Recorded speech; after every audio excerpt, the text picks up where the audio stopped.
but I just want to know if it's good so we can start our live stream.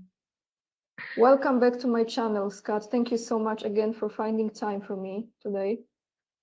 It's a pleasure. Thanks for having me. Scott, I would like to start not with Poland, although Poland is the main topic of this live stream. I would like to start with what happened to Prigozhin. Well, I mean, until they officially come out and confirm that he was on the aircraft that crashed, I can't speak with any definitive knowledge. It indicates, the situation indicates that Prigozhin, Dmitry Utkin, who is his principal military commander, one of his civilian deputies who ran logistics, and four other senior military commanders of the Wagner organization were on board an aircraft together with a three-person crew. That aircraft crashed under suspicious circumstances, and Prigozhin is no more. He is dead. Now I don't think it's going to be a question of his demise, but the question of how did this happen? Why did this happen? Why did it happen now? What does this mean? And at this stage in the game, I mean, I'm all in favor of speculation, as long as people understand that it's speculation. What I don't want to do is get involved in going down the path of theorizing what could have happened and have people come back and say, but you said. I'm stating right up front, anything we go on from this point regarding Mr. Prigozhin is 100% speculation, because none of us, at least me, we're not aware of not just some of the facts, but we're not aware of any of the facts. But just to end on this topic, don't you think the timing of it is because of the meeting of BRICS in South Africa, to distract from that, the importance of it? No, not at all. I think the timing of it relates to Yevgeny Prigozhin's release of a video showing himself in the desert in Africa and trying to talk up the role that Wagner is playing in Africa. The people on the airplane with him were all African hands. His trip was clearly about Wagner's footprint in Africa. And I think that when all the dots are connected, it's going to be what Wagner was doing in Africa that contributed to his demise, not anything dealing with BRICS. Thank you, Scott. So I want to ask you, did you have a chance to watch the military parade in Poland and Warsaw? I saw parts of it. I'm going to be honest, and I didn't sit through the whole thing, but I've seen photographs and things of that nature. Yeah. And what you were thinking, as much as you were able to see, what were your thoughts about it? Do you really want to know? Honest. Yes, I really want to know. I mean, the Polish military can put on a fine parade, but those are dead men walking if they ever entered a large-scale ground combat in Europe. I have no respect for the Polish military as a professional fighting organization, not because I'm disrespectful to Poland, but because I need to say this, because the Polish government is engaged in posturing that creates the possibility, some would say probability, of Poland going to war. And I just want to be straight up honest with everybody that they're dead men walking, literally, every single one of them. Look good on parade. I wonder how many hours it took to practice that. Those are hours they should have been spending in the field training for modern combined arms warfare against a peer level or superior force if they want to have any chance of surviving. But the Polish army doesn't do that. They're not trained for that. They're not equipped for that. They're not organized for that. And a parade like this gives people an artificial sense of strength, but there's no strength behind that military. Thank you for saying this. I very much appreciate this. It came from your mouth. It's a value. If it would came from my mouth, that would be questionable. In one of our previous interviews, you said that you believed, and that time you said, in the wisdom of Polish generals to avoid a major conflict. However, Polish-speaking President Duda just announced huge changes in the command system of the armed forces, and it happened on August 14th, which is the day before this parade. And what is this? I actually recorded video about it. The presidential bill was submitted to Polish parliament, that is called Sejm, and it mentions, for example, introduction by the heads of the state, such as president and prime minister, for example, of a state of readiness of the armed forces, and martial law will not be needed for this scut.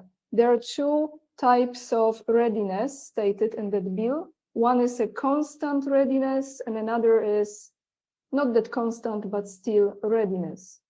And they are preparing the country for the war. I have no doubt about it, like zero doubt about it.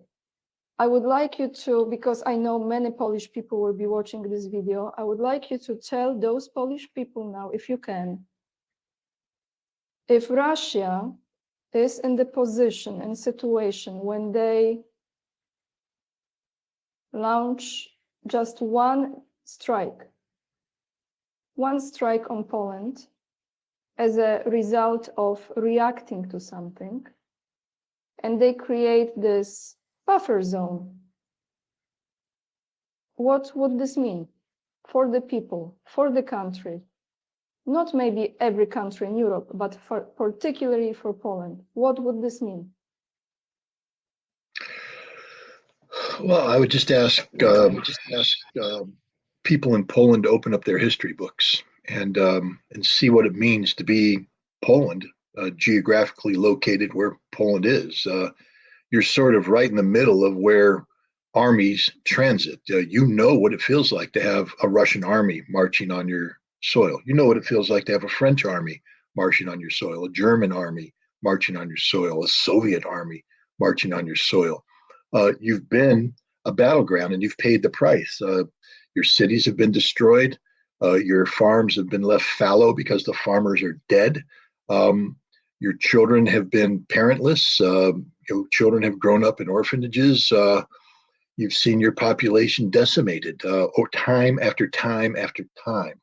You're finally in a position of prosperity and continued prosperity. You are part of a European community that one had hoped had foregone the concept of European conflict, and yet you're promoting it right now.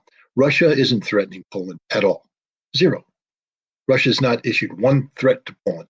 Russian troops aren't threatening to go into Poland at all. Russia doesn't want to go into Poland. Neither does Belarus. They don't threaten Poland at all. Poland is the only nation here that is vocalizing threats. You don't see Belarus going into general mobilization or advanced states of readiness because of the Polish threat, and yet Poland is the only nation threatening anybody. It's Poland that's threatening.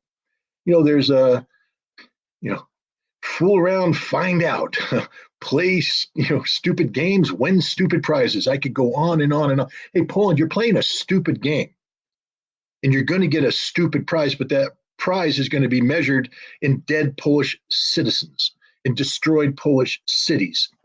Russia doesn't fool around.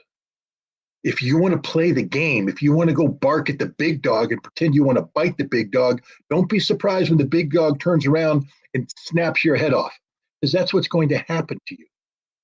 And in this case, it isn't going to be the kind of damage that can be undone in a decade or two. It's not going to be like the rebuilding of Warsaw. I bet there's still people alive in Poland that remember the destruction of Warsaw and understood what it took to rebuild Warsaw and how painful that experience was to see a new city rise out of the ashes of an old city that you once loved and lived in. No, Poland will become a radioactive wasteland because the next war, if it's fought between NATO and Russia, will be a nuclear war. And Poland will probably be among the first nations because it has opted to be the forward edge of the battle zone for NATO against Russia. You're the ones who voluntarily accepted an American Corps headquarters and brigades of American soldiers permanently stationed on your borders. Those soldiers aren't there as tourists. They're not there to shake your hand. They're there because NATO is posturing in an aggressive manner against Russia. And if Poland wants a war with Russia, war will come to Russia or to Poland, but it will be the hell of the 4 men of the apocalypse. They will ride down on you, and you will be visited by every plague possible, including the nuclear plague. Poland will be terminated as a nation state. So think about that as you head to your election and you vote for who's going to govern you. Because if you vote for the people that are currently in power, they're positioning Poland to be wiped off the face of the earth. Thank you, Scott. Everything what you just said, every single word, pretty much, is what Maciej Maciek says. And I mentioned him to you a while ago. He is the one who is helping Poland not to go to war, but live in peace and prosperity. And this is the grassroots movement that's taking place in Poland as we speak right now. There are many, many people who are very aware of what's going on, what agenda is being projected on them. And there is approximately 30%, as he says, because he knows more than I do. I'm just observing this. He's in the knowing of those dynamics. 30% of the voters that are crucial because those people want friendly relationship with Russia.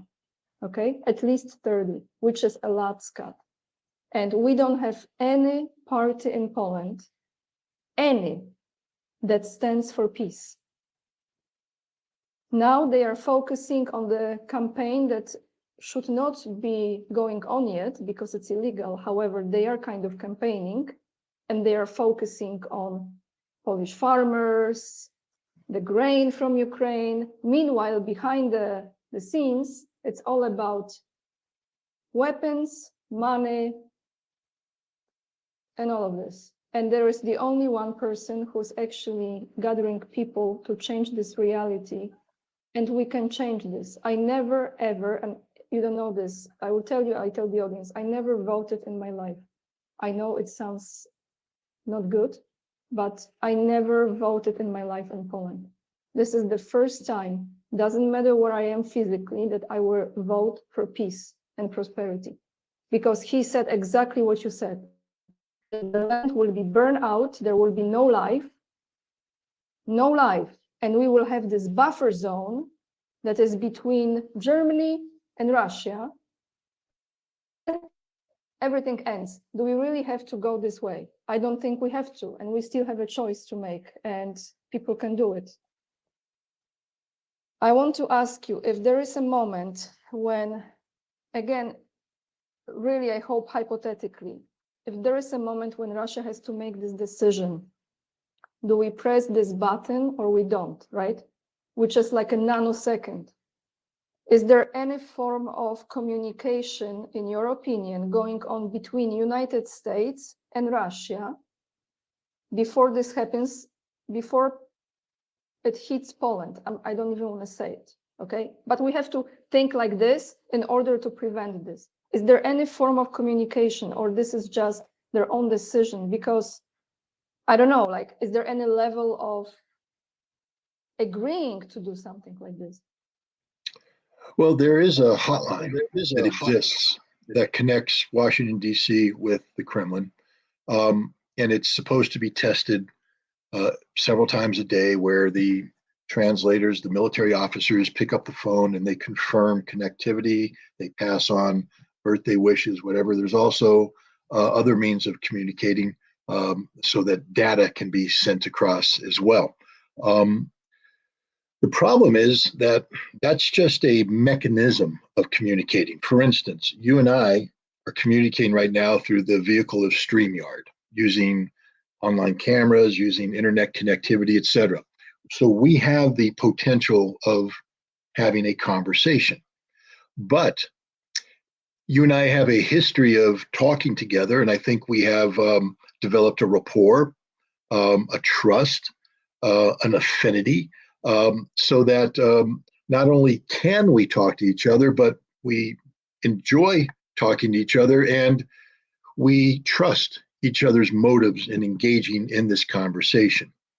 But if instead you and I had a history of having conversations where I lied to you, you lied to me, you said things to me, but I found out you were doing other things behind my back, I did the same, that you knew that I was plotting to, seize your property, etc. The fact that we can talk doesn't mean we're communicating. Does it mean we're listening? Do we have the trust and confidence in one another to ensure that when we need the words to matter, that the other side is going to be willing to receive them? And right now, even though the United States and Russia can communicate, that they can technically interface. They can't communicate anymore because there's no dialogue. There's no trust. There's no foundation of commonality that allows genuine communication to take place. And that's the problem, because when the time comes where we've detected Russian Iskander missiles moving to the field, and we've intercepted indications that Russia's getting ready to launch nuclear weapons, and we want to call up and say, let's stop this nonsense.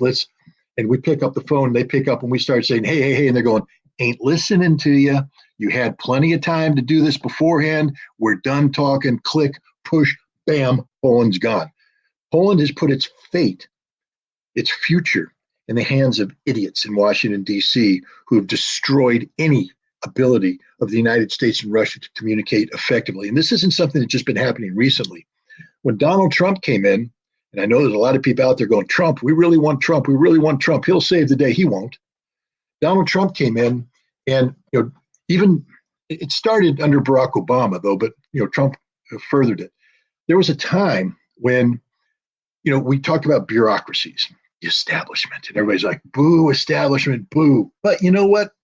Go to the Russian Foreign Ministry, go to their North America section, go to their America section, and then go down the phone book and look at all the foreign affairs officers that they have there, all the diplomats, experts, guys who are educated, who travel to the United States, know the United States. Each one occupies a desk. This is the desk for agriculture. This is the desk for this. And in the State Department, they have their compatriots, their colleagues, their counterparts. And those desks are staffed. So it used to be that if Lavrov had a question, or if Secretary of State, Blinken had a question, they'd go, gosh, we're working on trade policy here. What was Russia thinking again about that grain production? What's going on? And the guy going, got this, boss. Pick up the phone, call up his guy and say, hey, we're working an issue here. Tell me again what your grain policy is on this. Do you have a document you can give me? Hey, yeah, boss, just a second. Boom, here it is. Boom. Hey, thanks a lot. See, it's reciprocal, because I ask for information. Then when they call me up, I give them information. I give them top secret information away, but we're communicating and we're building trust. And now I go up and I say, yeah, here's the documents. They act on it. Things work in harmony. Because the real diplomacy isn't between Lavrov and Blinken. By the time they meet, there should have been staff work taking place for a long time by all these people down that phone list who are talking with one another, making sure that there's commonality of position. Under Obama, they just stopped answering the phone. The Russians told me straight up, we call and no one's answering the phone. Or leave a message, we'll get back to you. They never got back. But under Trump, there was no one there to answer the phone. See, under Obama, it's just that they're not talking. Trump never staffed these positions. He was just like, I'm not interested in it. I run foreign policy. I do this.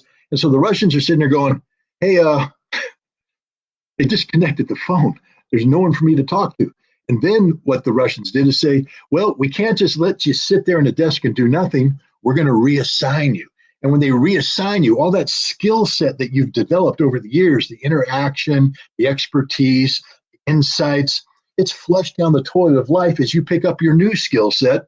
And today we have muscles, diplomatic muscles that used to work together in harmony. So the left arm was as big as the right arm, and they were working out But then what happened is the American arm stopped working out. It got atrophied, and the Russian arm's going, I'm not flexing alone. And it went off to do something else. Now we have a diplomatic body that's total atrophy. It's not being used. It's not being exercised. And Poland wants that mess to save your day.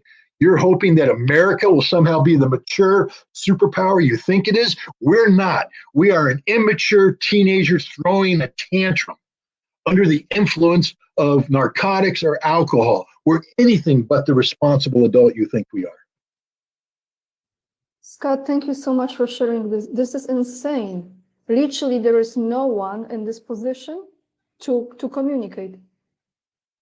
Under the Trump administration wasn't. Under the Biden administration, I think they've staffed some of the positions, but nobody's talking. The Russians have no interest to talk to us. Yeah. You talk to people you trust. It's insane. It's insane to me. There is zero place to connect and to even, there's no diplomacy. There's nothing. It's nothing. To show you how bad it is. Biden has apparently tried to reach out to Putin.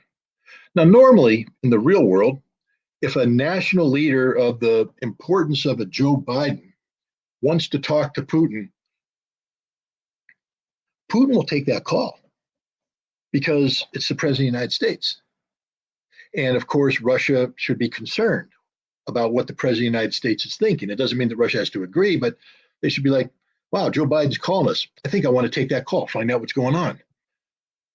Putin's not even answering the phone, refuses to talk. Why? Because America has become totally insignificant to Russia. Not insignificant meaning America doesn't have power, but Russia doesn't care anymore.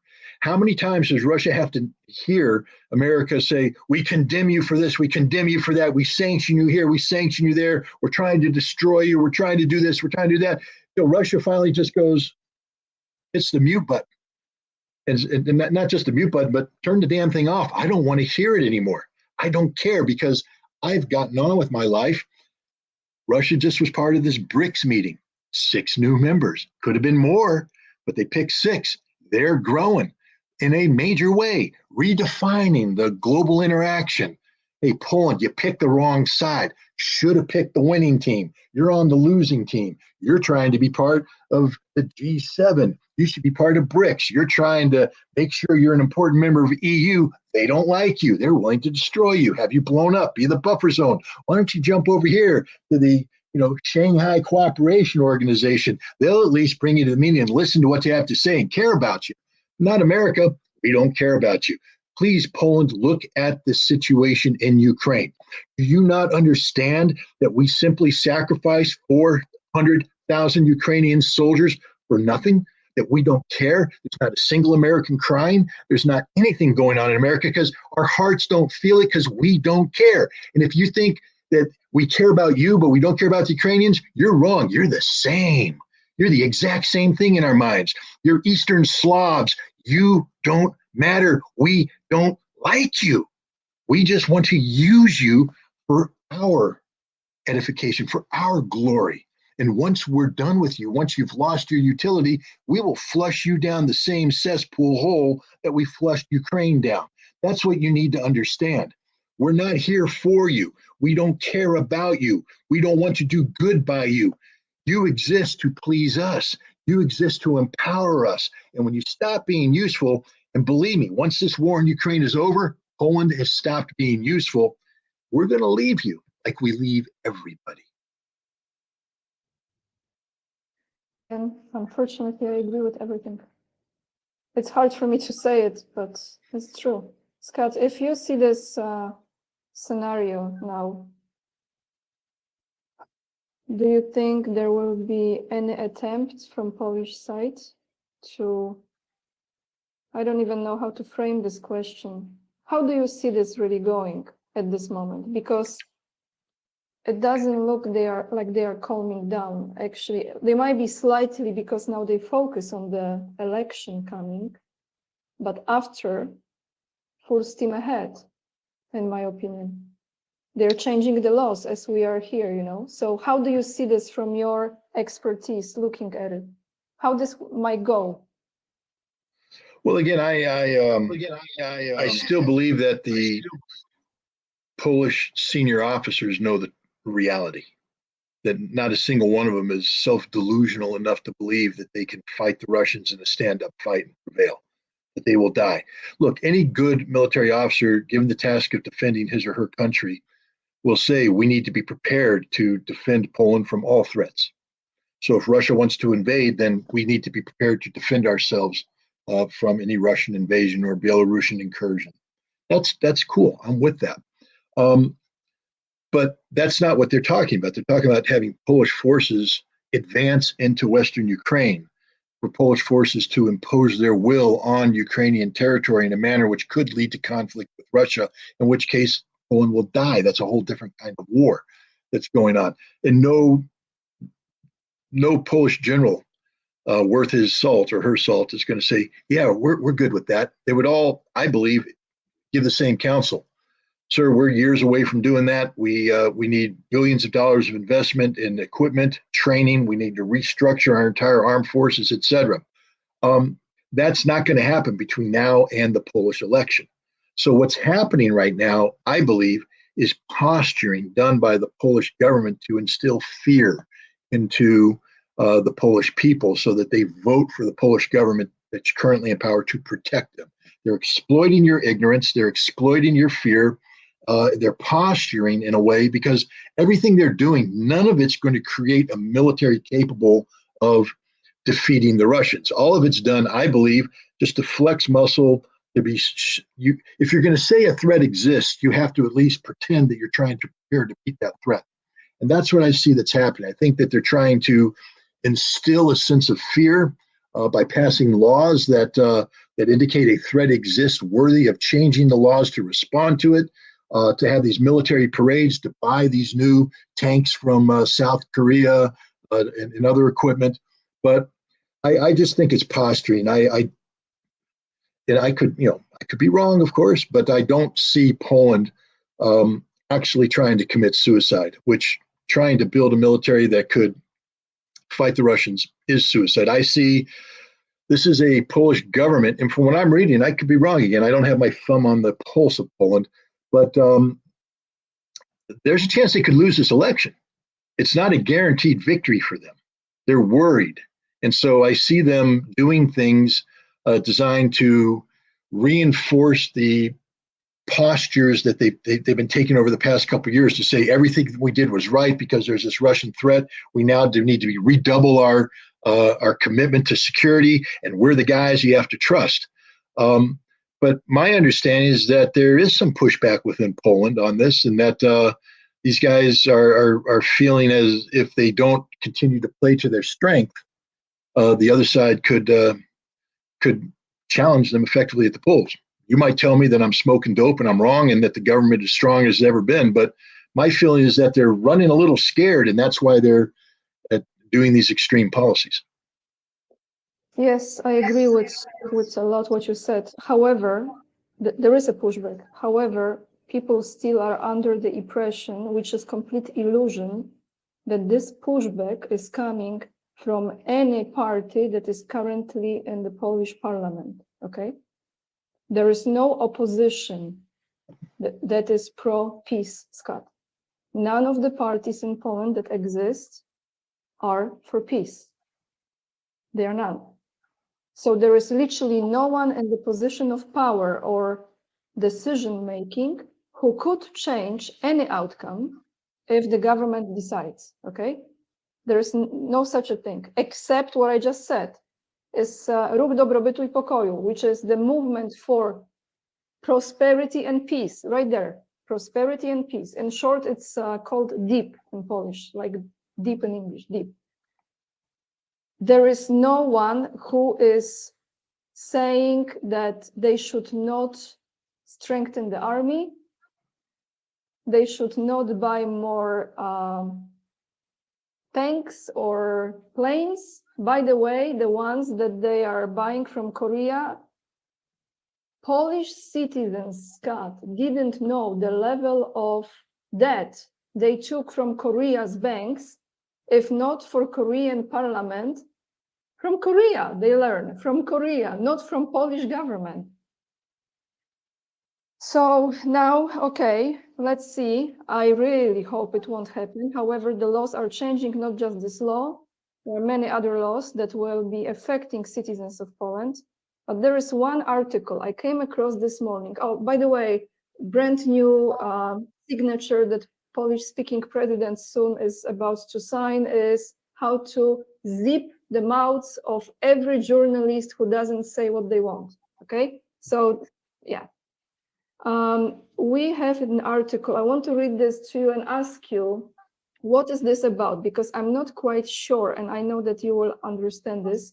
Ukrainian legislature relaxes rules for imports of military equipment from European Union and NATO. And this says that this bill aims to simplify the procedure for cross-border movements of the armed forces of Ukraine that are sent for military exercises or other temporary assignments, and military equipment and other goods from the member countries of the EU and NATO. Scott, can you tell me, one second, I have to find you because I'm like clicking everywhere. Okay, can you tell me, does this mean that there will be less restrictions on the web crossing the borders? Yeah, I think what we're seeing here is an effort by Ukraine to parallel agreements that had to be put in place by NATO nations recently, actually, when the United States began the process of responding to the allegations of a Russian threat post 2014, I believe, or even 2008 with the Russian war on with Georgia. You know, the NATO expansion had taken Cold War logistics that we had. You know, we would land in Hamburg, we would land in Antwerp, but we would be able to flow from the Netherlands into Germany with no problem. We'd be able to land in Hamburg and go into our German bases with no problem. But now we moved into Poland and we moved into other nations, and it didn't matter because we were just having exercises, and of course exercises you know, have long lead times, and so agreements are made, the equipment lands at a port, customs and agricultural inspectors come in, inspect the equipment, certify it as being clean, letting it go, all that stuff, because it's peacetime, it's training. But NATO started talking about the need for rapid deployment. And what we found is, as NATO troops started moving across Europe, as they got to a border, people were saying, stop, got to inspect. And the guys are like, but it's an emergency deployment. We need to get over there. Stop, got to inspect. Poland was guilty of this. All that equipment coming out of Germany would stack up as the Poles went, all right, let's see your paperwork. Open up the truck. Let's make sure you're not bringing in, you know, banned stuff.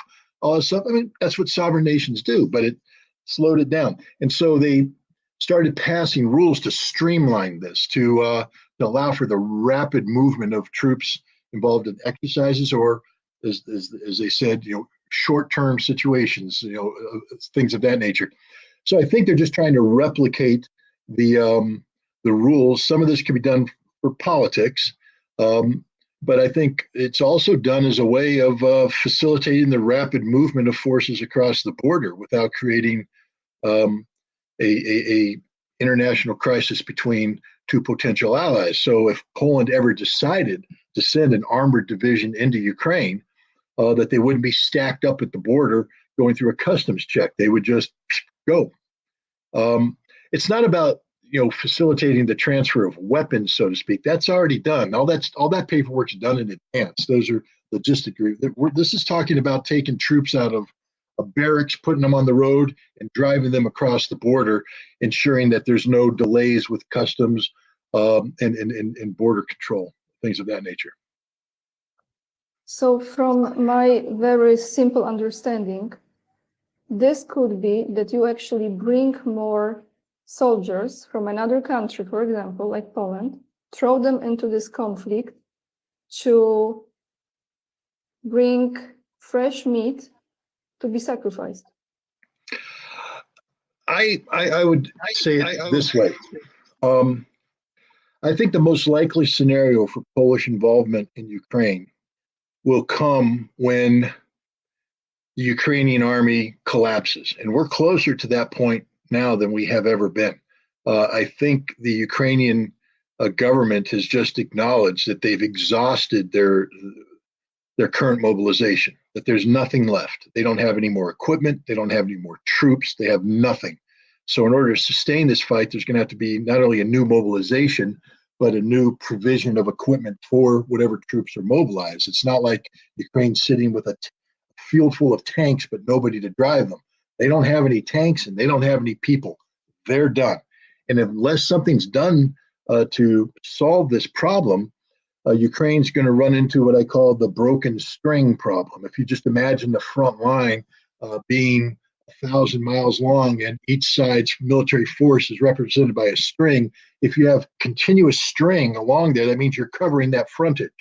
But what happens as you run out of string? You got to cut it, which means there are going to be gaps with no string. And then as the battlefield expands, again, a straight line this long has this one big piece of string. But if the enemy comes in and breaks through, you now have this bow, this bulge. You need more string for that. The Russians are now bowing the line. The Ukrainians don't have the troops to fill that string. The Ukrainian troops are dying in the counteroffensive. So there's no extra string to go in and tie things off. And what we're seeing right now is that the Ukrainians are unable to hold this line. And there could come a time in the very near future where Ukraine is required to precipitously withdraw to the Dnieper River to make that their defensive line. And when they do that, you're going to see millions of people be displaced, moving towards Poland. And what happens when, because I think Poland is already saturated with Ukrainian refugees, just like Europe is. There's really not only no place for them to go, but there's no willpower to absorb more. So what happens when another 5, 6, 7, 8 million people show up at your border screaming to get in? You can't let them in. There's nothing to do. So there will be pressure for Poland now to respond and help create a humanitarian zone. But that humanitarian zone can't just be about putting tents up. You have to guarantee these 5 million people that they're going to be safe, or else they're coming across the border anyways. And so that means you're going to have to project power into Western Ukraine. And you can't project power if your troops have to wait at the border to clear customs. So what I think they're doing is creating the conditions that would allow for the rapid deployment of Polish troops into Western Ukraine, not to fight the Russians, but to create this humanitarian zone where 6 million refugees could be cared for without fear of attack by the Russians. But becomes the problem. Then you have to put a no-fly zone up there, because nobody's going to put troops on the ground and then say, well, the Russians can go ahead and fly over us. That means that in addition to aircraft going in there, you're going to have, extend your air defense. And now we have NATO military warfighting capacity going outside of NATO boundaries into Ukrainian territory. And there's a real risk that will lead to a military-on-military confrontation. So, nothing should be viewed in isolation. This measure to make the transit of soldiers and equipment easier isn't just an issue of compliance. It's something that could lead to dire consequences for Poland, because if Russia decides that they're not going to respect that humanitarian zone, and Poland hasn't gotten Article 4 permission from the United Nations or from NATO to do that, if Russia bombs those Polish troops, they're not bombing NATO. Poland has no protections. And if NATO chooses to intervene, then it's Poland that's going to be destroyed. So everything has its consequences. Again, I come back to what I said early on. Fool around, find out. Play stupid games, win stupid prizes. Poland is fooling around and playing a stupid game. So it looks to me like Poland, and you told this to my viewers so many times from the beginning of this, Scott, that we had Polish mercenaries fighting in Ukraine. Many of them died in thousands. But it seems now, listening to you, that there will be another form of Poland being engaged in this conflict. It's just a question of in which way, because this way or the other, they're going to be engaged deeper into this conflict. One of the dangers of allowing this Ukrainian conflict to go on unimpeded, like we're doing right now. Look, there's no rational player that can say, look, if we just give Ukraine another month, they can win this thing. I know Ben Hodges says that. There are other people out there saying, but they're propagandists. There's no rational, responsible person looking at the situation on the ground who can say, just give them a little bit more time. They got this. They got this. Ladies and gentlemen, they don't have it. Ukraine isn't going to win. Ukrainians, as I said, the Ukrainians are running out of everything. The Russians have 250,000 troops. They have yet to commit to the battle. Ukraine's on its, seventh wave of mobilization. Russia's done a single partial mobilization of 300,000. They don't need to mobilize anymore because they have so many volunteers, signing up for their military. So the Russians have the resources to see this fight through to the end. Ukraine doesn't. And for NATO to continue to pressure Ukraine to stay in the fight is not only criminal from the standpoint of the numbers of Ukrainian soldiers whose lives are going to be lost, but you're also ensuring that when the collapse comes, rather than trying to prevent the collapse by having a negotiated settlement where Ukraine still has a semblance of control over its territory so that people aren't compelled to become refugees. If you continue this fight so that you have a military collapse combined with perhaps a political collapse, that will be a societal collapse, and you'll see the refugees move. Poland is basically engaged where they're making it a preordained outcome, that there will be a collapse and a refugee crisis compelling them to deploy troops in for a humanitarian buffer. It doesn't have to be that way, but Poland is doing everything possible to ensure that it ends that way. But I don't think they fully understand the ramifications of what that means and what the potential consequences and outcomes are for Poland, none of which will be good. So either they are that crazy or they are that corrupted. There is no other way. Or both. Or both. Or both. Or both. Okay. So the only way. There's a third option. I don't like to say it. My wife gets mad at me when I use language like this. But they're stupid. Just plain up stupid. And I think at this stage of the game, because of what we're talking about is suicidal. So even corrupt people, why are you corrupt? Because you want to make money. Why do you want to make money? Because you want to live that rich person lifestyle. You want the car, you want the sexy boyfriend, girlfriend, you want the vacations. And none of that happens if you're dead. So most corrupt people don't engage in corruption to commit suicide. And the same thing with, power. It doesn't do you any good to flex and be seen this way if you're dead. So anybody who's engaged in these kind of activities, knowing that the end result is you'll die, and they still do it, means they're stupid. So one more here, not only stupid, but cruel, because they actually already protected themselves. They created ways of exiting the mess that they are creating, Scott. They already done this. It's a list of people who exits first with family members, and then there is a list who is the secondary of importance, and then the rest of the citizens of the country. So if we don't, if we vote for the same people, doesn't matter, those that people know in Poland, none of those people, I just want to say it here because I don't know how many Polish people will be watching, I hope many, none of them is going to save your butt. That's what I'm saying right now. None of them. You have to vote for people who stand for peace. Because if you don't, you're gonna have tension, ongoing tension, or even some buffer zone made out of your country. Yeah, I would ask the Polish farmers to, who farm the fields that are adjacent to the Ukrainian border and the depth, just to pick up the phone and call your Ukrainian counterpart who farmed the fields outside of the, the city of Robotyno, or the village of Robotyno. Now people say, well, where's Robotyno, Scott? It's in Zaporizhia province. It's a nice little small little town surrounded by farm fields. It happens to be the epicenter of the Ukrainian counteroffensive. The counteroffensive started there, and it's finishing there now. The final Ukrainian reserves are committed there.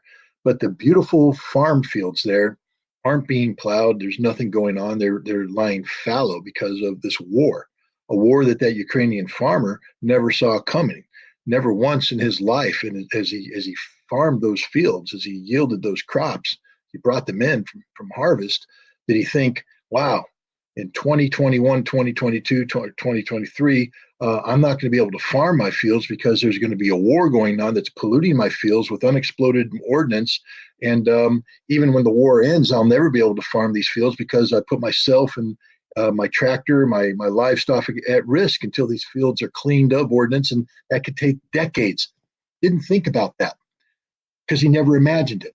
So if you're a Polish farmer right now, understand this. You're going to lose your livelihood, guaranteed. Once war comes to you, and war will come to you, your fields will be fallow. Even if you're lucky enough to survive, you may not survive. You may die. You will probably become a refugee. But even as a refugee, you might be thinking, life will be good once I get back to my farm, once I get back to my livelihood. It's over, guys. Your farm will never be farmed again in your lifetime, ever, because it's going to be cluttered with munitions, unexploded munitions, landmines, or just turned into radioactive dust. And it doesn't matter anyways. But so every Polish farmer that wakes up every morning and says, it's a great day to be alive here in Poland, and I'm going to go out and I'm going to do my patriotic duty, plant crops and grow these crops, nurture the land, bring in the crops, feed my people. I feel good about myself. And I'm not being facetious, because farming is some of the toughest work in the world and some very important work. You're not going to be able to do that because of your stupid government. It claims to be trying to defend you, but understand that the process of defending you requires you to sacrifice everything. Your life, your field, your family, everything is gone. Everything is made null and void by the stupidity of your government. Whereas if you simply learn to live in peace with your neighbors, you'd be able to farm forever. Yes. Thank you, Scott, so much. And I want to say thank you for today. We will end this live now because I don't want to take more of Scott's time. And I think everything of importance was already said. I want to ask you before we go, Scott, because all of those people who are following you and watching you and appreciate you, they remove your YouTube channel, right? Oh, yeah, two of them. Yeah, my two channels. I was doing the Scott Ritter show, which was I thought was a really cool show where I was interviewing Russian voices and introducing Russian voices that otherwise wouldn't be heard to an American and Western audience. That's it, man. Done. They shut down. Now, they closed that. They called that hate speech. So apparently the process of interviewing a Russian voice is hate. And then Ask the Inspector. Now, I'm not going to say it's the greatest show on the internet. I know it's not, because I'm involved and I am literally one of the least refined people in the world. But it had its little niche. We had, 70,000 people subscribing. But what was cool about the Ask the Inspector show is it was literally interactive, meaning that people say, I got a question. Well, come on the show, ask your question. You may not like the answer. I admit that I'm an idiot many times, and I could just say things that are whatever. It doesn't matter. I try to be accurate. I try, but the point is, we're interacting. We're having a discussion, a dialogue that isn't me just issuing a monologue about blah, blah, blah, blah, blah, what Scott Ritter wants you to hear. I'm saying things and you get to hold me to account. I thought it was a really, really cool show. And I think the people that participated in it thought it was a cool show too. But apparently the concept of interaction of this nature was deemed to threaten the community standards. Now, the interesting thing about both of these is they never said what we did. They just shut us down, simultaneously knock it off, you're done. Now, some people will say, are you appealing? No, and I'll tell you why. I don't want to be part of a community where I have to look over my shoulder before I say something. I don't want to be part of a community that thinks that it can indirectly influence the content of what I say out of the fear of a potential future ban. Because a part of the appeal process is I have to convince them that what I did wasn't wrong. Dear YouTube, I didn't violate your rule. This is what I did. And they're going to come back and say, well, we've looked at it. Okay, we're not going to ban you this time. But what they've done is create a process where I have to think, oh gosh, am I going to trigger the YouTube ban monster again? I ain't playing that game. So YouTube, look, you send me a YouTube link, I'll put it out there. I support anybody that's on YouTube. I understand it's a platform. It's the best platform out there in terms of the technical aspects of this. But I'm not going to allow YouTube to directly or indirectly influence what I have to say. We were approached, again, it's sort of cool, but we were approached by a YouTube talent agent. Doesn't work for YouTube, but sort of does. He said, I interface with YouTube at levels above your normal appeal. So if you have a problem, you hire me and I can make the phone ring where it matters. And we're like, ooh, really? You can do all that? And then they bring on the talent scout. Hi, I've looked at your program. This is $1 million asset you've got here. We can make $1 million easy with this. And we're like, I'm sitting there going, honey, how much money we make last year? A lot less than $1 million, right?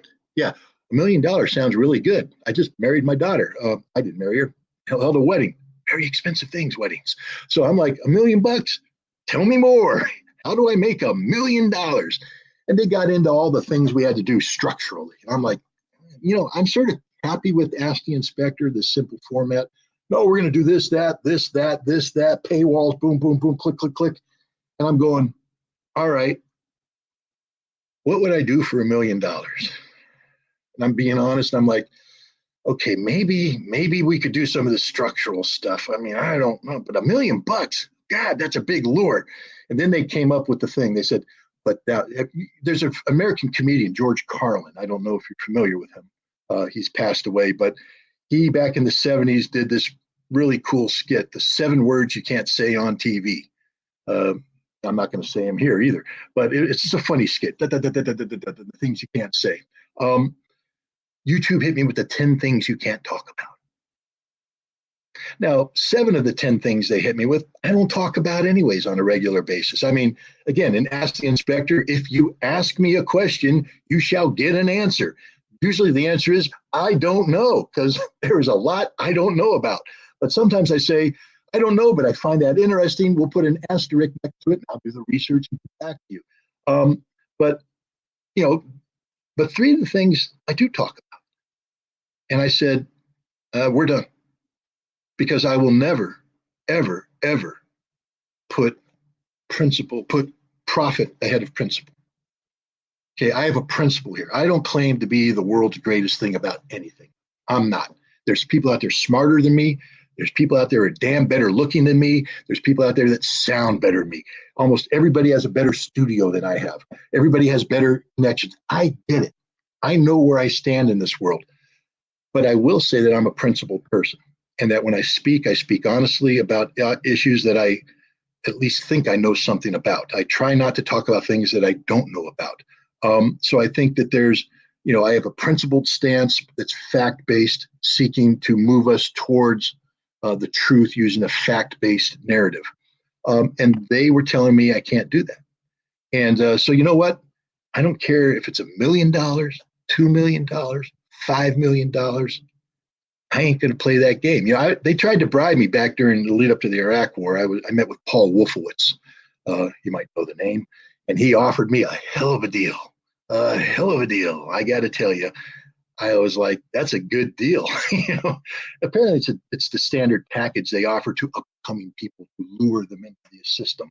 It was offered to me, and it was more than $1 million. It was less than 10 million, but it was more than $1 million. But it required me to lie. And I just said, I can't lie. I mean, I could tell a white lie. Honey, how do you like my haircut? Baby, that's the best haircut you've ever had in your life. Looking good. You know, I can tell the white lie, but I'm not going to tell the evil dark lie, one that has real meaning and consequence. So, oh, by the way, if my wife's watching this, I really do like your haircut, so don't think anything other than that. But the point is that I really do like it, but I asked her to get it cut. But I'm in trouble now. But anyways, the point is, I'm not going to sit there and lie. They wanted me to lie about Saddam Hussein and weapons of mass destruction, which was a fundamental issue, and I wasn't going to do that. YouTube wanted me to lie about the Ukraine conflict, and by lying, by omitting things, by saying I can't talk about things, I can't say things that put forward a stance that's sympathetic to Russia, even though I have said that Russia's on the right side of history, that the facts align with Russia. I'm not allowed to say that now. I'm not allowed to talk about those facts. So I'm just not going to play the game. I'm not going back to YouTube. I don't care if they call me today and say, hey, forget about it. No, I will never forget about it. So we're on Rumble. It's a different platform. We're trying to, build up an audience. It'll never, ever have the, I say never, ever. Heck, I know. It doesn't seem that it has the income producing capability of a YouTube, which means that I will continue to be a poor writer. That's okay. I've been a poor writer all my life. I'll be a poor writer going forward. $1 million, it was fun for the moment to think about it. I was like, wow, $1 million. How do you spend $1 million? I don't know. I know how to spend less than that because that's what I do every month. I spend significantly less than that. But the point is, I'm not doing this for money. If money is an unexpected consequence of this whole insanity called alternative media. When I first started doing these podcasts, I didn't even know about monetization. It didn't become a thing until YouTube contacted us and went, we're going to pay you. I was like, why? And they said, because you got enough subscribers and enough viewers. And I went, really? You're going to just send me money? Oh, yeah. And then but see, that's part of the luring in. They say, you're going to make money. And people go, wow, I can make money off of this? Yeah. Then they say, you can make a lot of money if you do it this way. And then they teach you about the algorithms and the viewership and all this stuff. And you're sitting there going, this is important to get viewership. But then they sort of insinuate, but you can't get the viewership by saying things that we don't want you to say. You got to get it this way, but we'll teach you how to get it this way. So it becomes more about shaping the message to meet the economic end of it, as opposed to staying true to the message. And that's a corrupt system. That's not free speech. Even though they may not be going out and telling people, you can't say this, you can't say that. Once people take a bite of the forbidden YouTube monetization apple, they want to keep that money coming in. And so I thank you, YouTube. I thank you for removing that possibility, because I'm going to be honest. When I was looking at how much money I had to pay for this wedding, I was like, if YouTube can help produce a check that helps underwrite that, and then I got one more daughter who's getting married down the future, I'm like, bring in the money. And I was not willing to corrupt myself, but I allowed my eyes to move off of the bubble. I drifted towards income generation. Never again.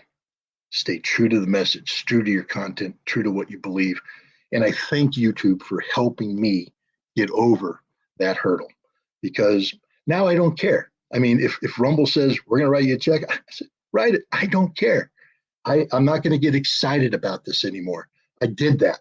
I fell into that trap.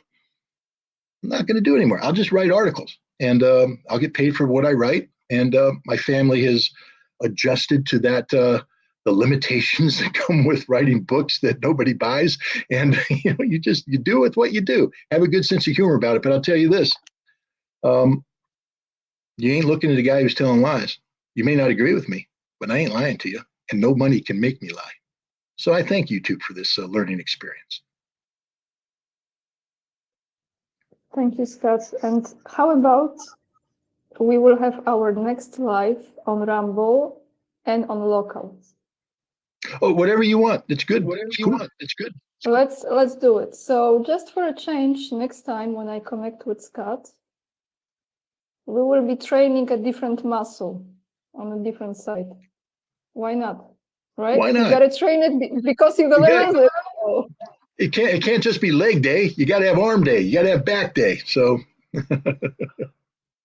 I wish people train their heads and their imagination also, right? that would be nice. But using the life experience. But Scott, so Rumble, I will find you. I to be honest, I didn't know you're on Rumble, so I found the easiest way to do it is go to scotritterextra.com, and all the magic links are down there. Yeah. Okay. Telegram and X or whatever, Twitter. I'm still on X. They haven't kicked me off yet. So. Okay, thank you. Thank you so much for joining me today. I want to say thank you to everyone who was watching. This was a very important conversation. So those of you, please share this video, because there is more Polish people who actually understand English. I might actually get someone to, because I am not that savvy in this, guys, how to do the perfect translation with the subtitles, not by the Google AI different, being translation. So I will try to translate this somehow and share this video. So there is still time to vote for the movement that stands for peace. Peace, yes, peace, no more weapons, peace and prosperity, and great relationships with all the neighbors, and that includes Russia and Germany. FYI, everybody around, okay? So thank you, Scott, so much for coming on today. Thank you, guys, and we see you in the next live on a different platform.